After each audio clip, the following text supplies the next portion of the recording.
தென்னாடுடைய சிவனே போற்றி, எந்நாட்டவர்க்கும் இறைவா போற்றி. ரிஷபராசி மே மாத ராசி பலன். இந்த ரிஷபராசிக்கு தசாபுத்தி படி இந்த மே மாதம் எப்படி இருக்கும்?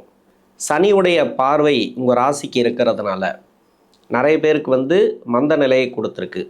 ஏன்னா ஒரு வேலைக்கு போகிறாங்கனாக்கா அந்த வேலை கொஞ்சம் டல்லாக இருக்கும், படிக்கிறாங்கனாக்கா அந்த படிப்பு கொஞ்சம் டல்லாக இருக்கும். ரொம்ப வேகமாக போயிட்டு இருந்துப்பீங்க, இப்போ ஸ்லோ பண்ணி விட்ருக்கோம். இந்த சனி பார்வை அந்த அளவுக்கு இருக்கும். அதே உங்கள் சுய ஜாதகத்தில் சந்திரன் இருக்கிற இடத்த தான் பார்க்குறாரு. வேறு ஒரு கிரகம் இருந்துச்சுனாக்கா அந்த கிரகத்தோட காரகத்துவம் கொஞ்சம் டிஸ்டர்ப் பண்ணியிருக்கும். அது என்ன கிரகமோ உங்கள் சுய ஜாதகத்தை பொறுத்து. ஒரு சிலருக்கு ராகு இருக்கலாம். ராகு இருக்கிறவங்களுக்கு ரொம்ப மோசமாக இருக்கும். ஏன்னா மைண்டே அந்த அளவுக்கு பாதிச்சிருக்கோம் இந்த ரிஷபராசியில் இருக்கிறவங்களுக்கு. இப்போ தசாபுத்தி ரீதியாக முதல்ல ராகு தசையை எடுத்துப்போம். ராகு தசை இந்த 3 நட்சத்திரம் இருக்கு இல்லையா ரிஷபராசியில், கார்த்திகை நட்சத்திரம், ரோகிணி நட்சத்திரம், மிருகசீரிட நட்சத்திரம். இந்த 3 நட்சத்திரத்துக்கும் இந்த ராகுதசை அப்படிங்கிறது எந்த வயது காலகட்டத்தில் வரும்? கார்த்திகை நட்சத்திரக்காரர்களுக்கு 20 வயசுலேருந்து 38 வயசு வரைக்கும். ரோகிணி நட்சத்திரம் அதாவது சந்திரனோட நட்சத்திரம் இது. இந்த நட்சத்திரக்காரர்களுக்கு 10 வயது வரைக்கும் தசாபுத்தி இருப்புகள் இருக்கும். 10 வருடங்கள் தசாபுத்தி, அதாவது சந்திரனோட தசை.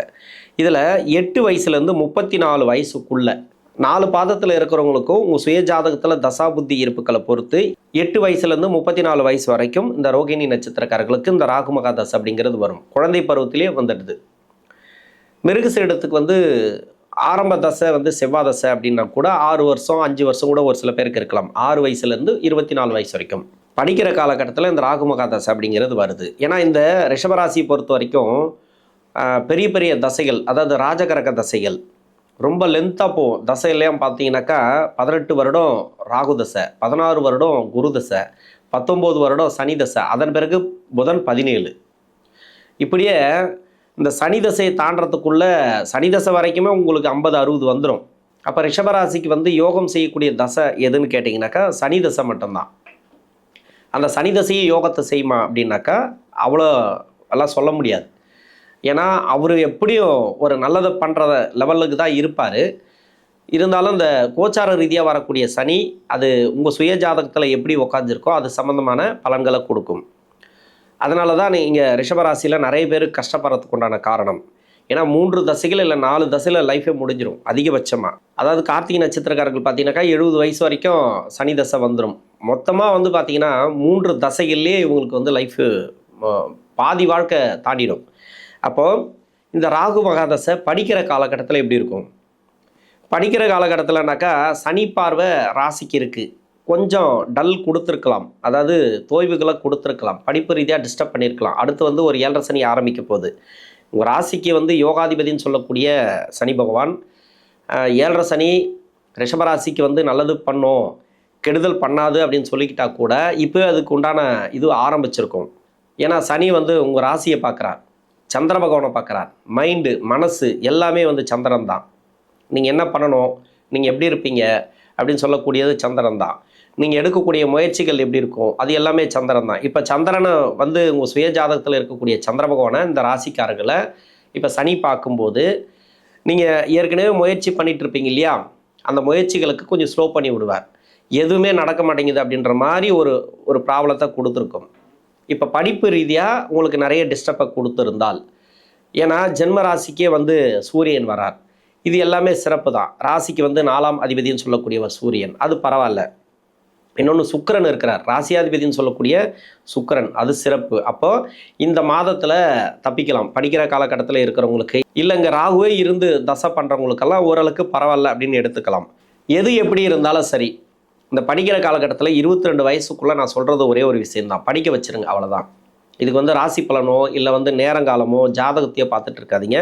எந்த அளவுக்கு படிக்கணுமோ அது முக்கியம்தான். ஜாதகம் பார்க்குறது முக்கியம்தான், இல்லைன்னு சொல்லலை. எது இருந்தாலும் அதை பற்றி கவலைப்படாதீங்க. முடிஞ்ச அளவு படிப்பை கொடுத்துருங்க. 22 வயசு வரைக்கும் எந்த அளவுக்கு எத்தனை டிகிரி முடிக்க முடியுமோ, ஒரு 3 டிகிரி முடிக்கலாம், இல்லைன்னு சொல்லலை, இல்லை 2 டிகிரி முடிக்கலாம். படிப்புங்கிறது முக்கியம். நீங்கள் அதுக்கு மேலேயும் படித்தாலும் உங்களுக்கு சிறப்பு தான். ஏன்னா இந்த ராஜகிரக தசைகள் ஒவ்வொரு வீடியோவில் நான் சொல்லிட்டு வர்றது அதுதான். ஏன்னா சொல்லி தான் ஆகணும், புதுசாக வர வியூவர்ஸுக்கு இது புரியணுன்றதுனால. அடுத்து வரக்கூடிய தசை உங்களுக்கு சரியில்லைனாக்கா இப்போ என்ன தசை நடக்குதோ அந்த தசையில் 7.5 சனி வரும்போது, அப்படி இல்லைனாக்கா உங்கள் ராசியை சனி பார்க்கும்போது உங்களுக்கு டிஸ்டர்ப் பண்ணி மொத்தமாக தள்ளி விட்ரும் கீழே. அதோட படிப்பு டிஸ்டர்ப் ஆச்சுனாக்கா பின்னாடி உங்களை வந்து ஈஸியாக பழி வாங்கலாம். பழி வாங்கலாம் மீன்ஸ்னாக்கா நீங்களே எல்லாத்தையும் பண்ணிப்பீங்க, நீங்களே கஷ்டப்படுவீங்க, எல்லாத்துலேயும் கஷ்டப்படுவீங்க. அது மாதிரி பொருளாதார ரீதியாக. இன்னொன்று வந்து வாழ்க்கையில் நிறைய கஷ்டப்படுறது இருக்கு இல்லையா, திருமணம் எல்லாத்துலேயும் கொஞ்சம் டிஸ்டர்பை கொடுத்துரும். இப்போ வந்து எல்லாமே படிச்சிடறாங்கன்னு வச்சிங்களேன், நீங்கள் எந்த அளவுக்கு படிக்கிறீங்களோ அந்த அளவுக்கு நல்லது. 22 வயசுக்குள்ளே படிப்பை கொடுத்துருங்க. 22 வயசுக்கு மேலே இருக்கிறவங்களுக்கு புதிய வேலை வாய்ப்புகளை கொடுக்கும். ஏன்னா ராசிக்கு 4ஆம் அதிபதியை இப்போ பார்க்குறார் இந்த சனி பகவான். ராசியிலே வந்து சூரியன் 15 டேட்டுக்கு மேலே சூரியன் வந்து உட்காரார். 15ஆம் தேதி உட்காரார் சூரியன் உங்கள் ராசிக்கு. இப்போ ராசிக்கு 4 இல்லையா, சுகஸ்தானாதிபதி இல்லையா, உங்களுக்கு வேலையை கொடுத்தே ஆகணும். புதிய வேலை வாய்ப்புகளை கொடுப்பார். இப்போ இந்த ராசிக்கு புதிய வேலை வாய்ப்பு கிடைக்கும். புதிய முயற்சிகள் வந்து உங்களுக்கு கை கொடுக்கும். நீங்கள் என்னென்னலாம் முயற்சி பண்ணுறீங்களோ அதெல்லாம் நல்லாயிருக்கும். இப்போ வேலை சார்ந்து முயற்சி பண்ணாலும் சரி, திருமணத்துக்காக முயற்சி பண்ணாலும் சரி, வெற்றி வாய்ப்புகளை கொடுக்கக்கூடிய காலம். ராகு தசை ஒரு சில பேருக்கு வந்து கஷ்டத்தை கொடுத்துட்டு வரலாம். உங்கள் சுய ஜாதகத்தில் ராகுக்கு வீடு கொடுத்த கிரகம் மறைவு ஸ்தானத்தில் இருந்துச்சுன்னா, இந்த ராசிக்கே வந்து புதனோட வீட்டில் இருக்கான்னு வச்சுக்கலாம். இப்போ 5ஆம் இடத்துல இருக்காரு. 5 அப்படிங்கிறது புதனுடைய வீடு. 5ஆம் அதிபதினு சொல்லக்கூடிய புதன் இந்த ராகு பகவானுக்கு 3, 6, 8, 12 ஆகிய இடங்களில் மறைவு ஸ்தானத்தில் இருந்துச்சுனாக்கா, அப்போது உங்களுக்கு வந்து பலம் இல்லாமல் தசையாக தான் போயிட்டுருக்கும். நிறைய பேர் வந்து இந்த படிக்கிற காலகட்டத்தில் இல்லை படித்த பிறகு வந்து பார்த்தீங்கன்னாக்கா வேலை வாய்ப்பில் கஷ்டப்படுறதுக்கும், இல்லை நிறைய அந்த கேரக்டர் வாய்ஸ் வந்து இப்போல்லாம் பார்த்தீங்கன்னா சோசியல் மீடியாவில் நிறைய வருது. கண்ணாமண்ணான்னு வந்து என்னென்னவோ பண்ணுறாங்க, தேவையில்லாத அடிதடி, கோர்ட்டு கேஸ் அதெல்லாம் போகுது இல்லையா. இவங்களுக்கெல்லாம் என்ன காரணம்னாக்கா இது மாதிரி தசைகள் வந்து மறைவு ஸ்தானத்தில் இருக்கும். அப்போது 7.5 சனியோட பார்வையில் இருக்கும். அப்படி இல்லைனாக்கா சனி பகவானுடைய பார்வையில் இருக்கும். அது வக்கரமாக இருக்கும் அந்த கிரகம். அது மாதிரி நிறைய இருக்குது. அதனால தான் நிறைய கெட்ட பேர் எடுக்கிறதுக்கான காரணம். அதனால தான் இது மாதிரியான கஷ்டங்கள்லாம் கொடுக்குது. அதனால் இந்த ராகு பகவானுக்கு வீடு கொடுத்த கிரகம் பலமாக இருக்கணும். சரி, பலமாக இல்லை, அப்போ என்ன பண்ணலாம்? அதிகப்படியாக நீங்கள் வந்து முயற்சிகளை பண்ணுங்கள். வேலையில் முயற்சிகளை எடுங்க. எனக்கு தெரிஞ்சு இந்த மாதத்தில் வேலையில் ப்ராப்ளம் வராது. நிறைய பேருக்கு வந்து வேலை மாற்றத்தை கொடுக்கும். வேலை இல்லாதவங்களுக்கு வேலை தேடக்கூடிய நபர்களுக்கு நல்ல ஒரு மாற்றங்கள். அது மாதிரி ஒரு சில பேருக்கு வந்து ப்ரொமோஷனும் கிடைக்கலாம். சுகஸ்தானாதிபதி வந்து சனி பார்க்கறது. ஏன்னா சனி சூரியன் ஆகாத கிரகம் தான், இல்லைன்னு சொல்லலை, பகை கிரகம் தான். இது கோச்சாரத்தில் சனி பார்க்கறது. ஏன்னா சுகஸ்தானாதிபதி உங்களுக்கு வந்து ஒரு வேலையை கொடுக்கணும், ஒரு பொருளாதாரத்தை கொடுக்கணும், கண்டிப்பாக கொடுக்கும். இந்த காலகட்டம் நல்ல ஒரு மாற்றம் ரிஷபராசிக்கு. நீங்கள் எதிர்பார்த்த வேலை, எதிர்பார்த்த தொழில், எதிர்பார்த்த ஒரு பண வரவு, இது எல்லாமே கொடுக்கக்கூடிய காலமாக அமையும். அதாவது 22 வயசுக்கு மேலே எந்த தசையில் இருந்தாலும் அதை அப்படி நம்ம சொல்லலாம். ஆனால் ராகு தசைக்கு முக்கியமாக நல்ல ஒரு மாற்றங்கள் அப்படின்னு எடுத்துக்கலாம். திருமணத்துக்காக முயற்சி பண்ணுறீங்கன்னா திருமணம் அப்படிங்கிறது நல்லாயிருக்கும் ரிஷபராசிக்கு. இந்த காலகட்டம் சிறப்பு. இருந்தாலும் 7.5 சனி அடுத்து வரக்கூடிய 7.5 சனி அப்படிங்கிறது உங்கள் சுய ஜாதகத்தை செக் பண்ணிக்கிறது நல்லது. அது மட்டும் இல்லாமல் சுய தொழில் செய்யக்கூடியவர்களுக்கு நல்ல ஒரு வருமானத்தை கொடுக்கும். இந்த ராகு தசையில் இருக்கிறவங்களுக்கு கணவன் மனைவிக்குள்ளே கொஞ்சம் ப்ராப்ளம் போயிட்டுருக்கு அப்படின்னாக்கா நல்லாவே இருக்கும். இதன் பிறகு அனோனியம் ஆகிடும், நல்லா ஒற்றுமை ஆகிடுவாங்க. ஒருத்தர் மூலிமா ஒருத்தர் வந்து உதவிகள் கிடைக்கிறது. ஒரு சில பேருக்கு வந்து ஏதாவது வண்டி வாகன சேர்க்கை இல்லை இடம் வாங்குறதுக்காக பிளான் பண்ணியிருந்தீங்கன்னாக்கா அதெல்லாம் நடக்கிறதுக்கான வாய்ப்புகள் அதிகமாக இருக்குது இந்த ராகு தசையில் இருக்கிறவங்களுக்கு. ஏன்னா சுகஸ்தானாதிபதியை சனி பார்க்கறதுனால நீங்கள் எடுக்கக்கூடிய முயற்சிகள், நீங்கள் என்னென்னலாம் ஆசைப்பட்டீங்களோ இந்த மாதத்தில் கிடைக்கும். அடுத்து வந்து குரு தசை. குரு இந்த ராசிக்கு வந்து 8ஆம் அதிபதினு சொல்லக்கூடியவர், 11ஆம் அதிபதினு சொல்லக்கூடியவர் ரிஷபராசிக்கு குரு. இது எந்த வயது காலகட்டத்தில் வரும் அப்படின்னாக்கா, கார்த்திகை நட்சத்திரக்காரர்களுக்கு 38 வயசுலேருந்து 54 வயசு வரைக்கும், அதாவது உங்கள் சுயஜாதக தசாபுத்தி இருப்பை பொறுத்து. ரோகிணி நட்சத்திரக்காரர்களுக்கு 4 பாதங்கள் இருக்கு இல்லையா, இப்போ 26 வயசுலேருந்து 50 வயசுக்குள்ளே இந்த குருமகா தசை அப்படிங்கிறது வரும். இந்த 4 பாதத்தில் இருக்கிறவங்களுக்கு, 4ஆம் பாதத்தில் இருக்கிறவங்களுக்கு 26 வயசில் ஆரம்பிக்கும். முதல் பாதத்தில் இருக்கிறவங்களுக்கும் 34 வயசில் ஆரம்பிக்கும். அப்போ கூட்டி கழிச்சு பார்த்தோம்னாக்கா இந்த 4 பாதத்தில் இருக்கிறவங்களுக்கும் 26லேருந்து 50 வயசுக்குள்ளே தான் வரும் இந்த குருமகா தசை அப்படிங்கிறது ரோகிணி நட்சத்திரக்காரர்களுக்கு. மிருகசீரிடத்துக்கு 24 to 40, அது தெளிவாக தெரியும் மிருகசீரிடத்துக்கு. இந்த குருமகா தசை அஷ்டமாதிபதி தசை, 8ஆம் இடத்தையே பார்க்குறார், குரு இருக்கக்கூடிய வீட்டை பார்க்குறார், இல்லைன்னு சொல்லலை. இப்போ 11ஆம் இடத்துல குருவோட வீட்டில் தான் இந்த சனி பகவான் இருக்கிறார். இப்போ வேலையில் இருக்கிறவங்களுக்கு பரவாயில்ல, எம்ப்ளாயாக இருக்கிறவங்களுக்கு பரவாயில்ல. நான் தான் சொல்லிட்டேன், இப்போ ராகு தசைக்கு அதான் சொன்னேன். இப்போ குரு தசைக்கு என்னென்னாக்கா ராசிக்கு 4ஆம் அதிபதினு சொல்லக்கூடிய இந்த சூரிய பகவானை இந்த சனி பார்வைப்படுது. 15 டேட்டுக்கு மேலே வேலையில் யாராருக்கெல்லாம் ப்ராப்ளம் இருக்குது, அந்த 15 டேட்டுக்கு மேலே அந்த ப்ராப்ளம் இருக்காது. ஒரு சில பேருக்கு வந்து வேலை மாற்றத்தை கொடுக்கலாம் உங்கள் சுய ஜாதகத்தை பொறுத்து. ஏன்னா உங்கள் சுய ஜாதகத்தில் வந்து தசை சரியில்லைன்னு வச்சுக்கல. இப்போ குரு தசையே வந்து சனியுடைய பார்வையில் மாட்டுறாரு, இல்லை அந்த 3 இடங்களில் மாட்டினா ஒரு சில பேருக்கு வக்கரமாக இருந்தால் கொஞ்சம் ப்ராப்ளத்தை கொடுக்கும். அது கூட பூரட்டாதியில் இருக்கும்போது தான். இப்போ வந்து உத்திரட்டாதியில் இருக்கார் சனி, இப்போ ரேவதியிலே இருப்பார். இந்த மாதத்தை பொறுத்த வரைக்கும் 18ஆம் தேதிக்கு மேலே ரேவதிக்கு போகிறார் திருக்கணித முறைப்படி. இது வந்து பார்த்தீங்கன்னாக்கா, இந்த நட்சத்திராதிபதிகள் சனி பார்வையில் இருந்தால், இல்லைனாக்கா சூரியன் இருக்கிற இடத்துல, ஏன்னா சூரியனுக்கு பக்கத்துலேயே சுற்றின்னு இருப்பாங்க சுக்கிரனும் புதனும், இவங்க 2 பேரும். இதில் புதன் வக்கரமாக இருந்தால், உங்கள் சுய ஜாதகத்தில் சனி வக்கரமாக இருந்தால், இப்போ வேலையில் கொஞ்சம் ப்ராப்ளத்தை கொடுக்கும், கொஞ்சம் பார்த்துங்க.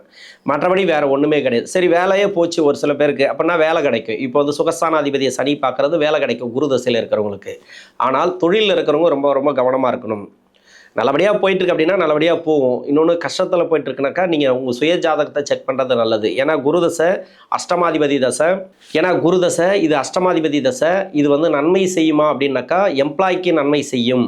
இல்லைனா நல்ல ஒரு வேலையில் இருப்பாங்க, நல்ல ஒரு சம்பளத்தில் நல்ல ஒரு பெரிய வேலையில் கூட இருப்பாங்க. ஆனால் அதே வேலையிலே வச்சுருக்கோம் இந்த குரு பகவான். இந்த கடகராசிக்கு வந்து சுக்கிர பகவான் எப்படி பண்ணுதோ அதே மாதிரியே வந்து ரிஷபராசிக்கு வந்து இந்த குரு பகவான் பண்ணும். ஏன்னா கடகராசிக்கு சுக்கிரன் வந்து நல்ல ஒரு வேலையை கொடுத்தா கூட வளர விடாது, அப்படியே வச்சுருக்கோம். இந்த வளர்ச்சிங்கிறது இருக்காது. ஒரு 2 லட்ச ரூபா சம்பளத்தில் வேலை சேர்ந்தார், அப்படியே தான் இருக்கார் சார் 10 வருஷமாக இருக்கவங்க அப்படின்னு சொல்லுவாங்க. அதே மாதிரி தான் இந்த ரிஷபராசிக்கும் குரு 8ஆம் அதிபதினு சொல்லக்கூடியவர். இவர் வந்து என்னென்னா ஒரு வேலை கொடுத்துருவாரு, ஆனால் வளர்ச்சிங்கிறது இருக்காது. இன்னொன்று லக்ன பாவம் பார்க்கணும். இப்போ மகர லக்னமாக வந்தாலும் சரி, இல்லை துலா லக்னம், ரிஷப லக்னம், இது மாதிரி லக்னங்களுக்கு வந்தால் கூட இது வளர்ச்சிகளை கொடுக்காது எம்ப்ளாயாக இருக்கிறவங்களுக்கு. ஆனால் வேலை கொடுக்கும், நல்ல ஒரு ஸ்டாண்டர்டான வேலையில் இருப்பாங்க, நல்லா இருப்பாங்க. அரசாங்கத்துறையில் இருந்தால் கூட, இல்லை தனியார் துறையில் இருந்தால் கூட ஒரு நல்ல ஒரு வேலையில் இருக்கலாம், இல்லைன்னு சொல்லலை. அந்த ப்ரொமோஷனோ எது கேட்டாலும் வந்து ரொம்ப கஷ்டம். ஒரே இடத்துல ஒரு வாத்தியார் எப்படி இருப்பாங்க, நம்ம வந்து ஒரு 6ஆம் கிளாஸ் போய் சேரும்போது இந்த வாத்தியார், அதே வாத்தியார் தான் 12th படிக்கிற வரைக்கும் அதே கிளாஸ்லேயே இருப்பார். ஆனால் அவங்களுக்கு சம்பளம் ஏறுது இறங்குது, அது கவர்மெண்ட்டில் அது கொடுப்பாங்கன்னு வச்சுக்கலாம், அது வேறு கதை. இருந்தாலும் ஒரு வளர்ச்சின்னு ஒன்று இருக்குன்னு இல்லையா. இந்த படிப்பெல்லாம் முடிச்சுட்டு ஒரு 10 வருஷம் கழிச்சு பார்த்தா கூட அதே மாதிரி ஒரு 8ஆம் கிளாஸுக்கு பாடம் நடத்தின்னு இருப்பார். இது மாதிரி தான் ஒரே இடத்துல வச்சுன்னு இருக்கும். சந்தோஷங்கிறது இருக்காது இந்த எம்ப்ளாயாக இருக்கிறவங்களுக்கு குரு தசையில். இருந்தாலும் நீங்கள் பார்த்துக்கணும், அதிகப்படியாக நீங்கள் முயற்சிகளை போடுங்க. இப்போ தொழில் செய்கிறவங்களுக்கு கொஞ்சம் கவனத்தில் எடுத்து நீங்கள் தொழில் பண்ணுங்கள். அதாவது ரிஷபராசியில் இருக்கக்கூடிய குரு தசை நடக்கிறவங்களுக்கு கொஞ்சம் பார்த்துக்கணும். மெயினாக நிறைய பொருளாதார நெருக்கடியெல்லாம் கொடுக்கறதுக்கான வாய்ப்புகள் இருக்குது. ஒரு சில பேருக்கு வந்து பணம் கொடுக்கல் வாங்கல் வந்து வர்றதுக்கான வாய்ப்பு இருக்கும். ஏன்னா சுகஸ்தானாதிபதியை வந்து சனி பார்க்கறதுனால ஒரு பண வரவுகளை கொடுக்கலாம் இந்த மாதத்தில். திடீர்னு அந்த கொடுக்கல் வாங்கல் அது மாதிரி பணப்பிரச்சனைகள் ஒரு சில பேருக்கு தீரலாம். நோய் நொடி பிரச்சனைகள் எதனா இருந்துச்சுனாக்கா, மருத்துவ செலவுகள் இருந்துச்சுனாக்கா அதெல்லாம் மாறக்கூடிய வாய்ப்புகள் இருக்குது. இது ஓகே தான், ஓரளவுக்கு நல்லாவே இருக்கும். ஏன்னா சனி பார்வை பற்றி தான் அதிகமாக பேசியிருக்கேன் நான். ஏன்னா 7ஆம் இடத்துக்கு சனி பார்வைப்படுது. அந்த இடத்துல உங்கள் சுய ஜாதகத்தில் சனி இருந்தால் ஒரு சில பேருக்கு நல்ல ஒரு வேலை மாற்றங்கள் கன்ஃபார்மாக உண்டு. ஏன்னா உத்திரட்டாதியில் இருக்கும்போது அந்த நட்சத்திராதிபதியை சனி பார்க்கும்போது இப்போ வேலையில் நல்ல மாறுதல். எங்கே சார் வேலை போச்சு அப்படின்னா வேலை கிடைக்கும், இல்லை வேலை போகிற மாதிரி இருக்குது அப்படின்னாக்கா வேலை மாற்றங்களை கன்ஃபார்மாக கொடுக்கும் இந்த காலகட்டம். அதே மாதிரி தனுசில் இருந்தாலும் சரி, அந்த சனி பார்க்கக்கூடிய இடத்துல சுகஸ்தானாதிபதி இருந்தாலே அப்படி தான், அது கொஞ்சம் வேலை மாற்றங்கள் கொடுக்கும், கொஞ்சம் கவனத்தில் எடுத்துக்கணும். ஆனால் நல்ல மாற்றங்கள் தான், நீங்கள் கவலையப்படாதீங்க ரிஷபராசியில் இருக்கக்கூடிய நபர்கள். அடுத்து வந்து சனி தசை. சனி தசை கார்த்திகை நட்சத்திரக்காரர்களுக்கு 54 வயசுலேருந்து 73 வயசு வரைக்கும், ரோகிணி நட்சத்திரக்காரர்களுக்கு 42 வயசுலேருந்து 69 வயசு வரைக்கும். அதாவது முதல் பாதத்தில் இருக்கிறவங்களுக்கு 50 to 69. ஆனால் கடைசி 4ஆம் பாதத்தில் இருக்கிறீங்க இல்லையா, அவங்களுக்கு 42 to 61. இப்போ சென்டர் பகுதி வந்து 46 to 55. ஆக மொத்தத்தில் 42லேருந்து 69 வயசு வரைக்கும் இந்த சனி மகாதசை அப்படிங்கிறது வருது. மிருகசீரிடத்துக்கு 40 to 59. இப்போ இந்த சனி மகாதசை ராசிக்கு யோகாதிபதி தான், இல்லைன்னு சொல்லலை. ஆனால் அந்த ராசிக்கு முதல் தர யோகாதிபதியும் அப்படியும் சொல்லலாம். அப்போ ஏன் நல்லது செய்ய மாட்டார்?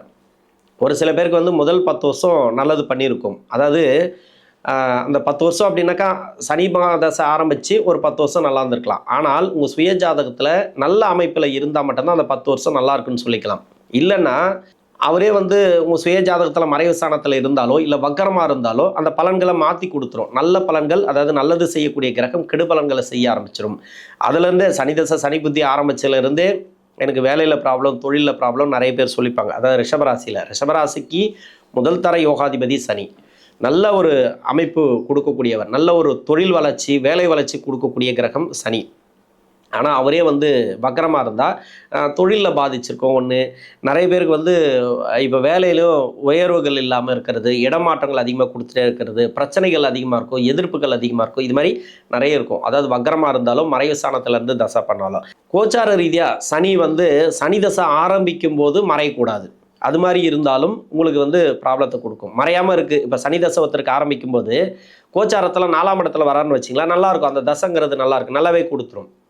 அவரே 6ஆம் இடத்துல மறையிறாருன்னு வச்சிங்களேன், அப்போ அந்த தசைங்கிறது கொஞ்சம் ப்ராப்ளத்தை கொடுக்கும் அப்படின்னு எடுத்துக்கணும். இது வந்து உங்கள் சுய ஜாதகத்தை பொறுத்து. இப்போ சனி தசை முதல் 10 வருஷத்தில் கஷ்டப்பட்டுன்னு இருக்கிறீங்க, பின்னாடி 9 வருஷத்தில் இருக்கிறவங்களுக்கு நல்லாயிருக்கும். முதல் 10 வருஷத்தில் நல்லா போயிட்டுருக்கு அப்படின்னாக்கா பின்னாடி 9 வருஷத்தை நம்பாதீங்க. ஏன்னா அந்த ராசிக்கு வந்து அந்த புத்தி நடத்தக்கூடிய கிரகங்கள் சூரியன், சந்திரன், செவ்வாய் எல்லாமே நன்மை செய்யக்கூடிய அமைப்பில் இருக்காது. எப்படி பார்த்தாலும் வந்து அந்த பின்னாடி இருக்கக்கூடிய 9 வருஷம் கஷ்டத்தை கொடுக்கும். ஆனால் லக்னம் வந்து வேறு லக்னமாக இருக்கணும். எந்த லக்னம்னாக்கா இந்த ரிஷபராசிக்கு பகை கிரக லக்னமாக இருக்கணும். ஒன்று சந்திரன் லக்னம், இல்லைனாக்கா சூரியன் லக்னம், செவ்வாய் லக்னம், அது மாதிரி லக்னமாக வந்துட்டால் முதல் 10 வருஷம் நன்மை செஞ்சுட்டு பின்னாடி 10 வருஷம் பெருசாக கெடுக்காது. அந்த பின்னாடி 9 வருஷம் லக்ன பாவத்துக்கு கொஞ்சம் கஷ்டத்தை கொடுக்காது. அப்படி எடுத்துக்கலாம். அது மாதிரியெல்லாம் போகும் சில பேருக்கு.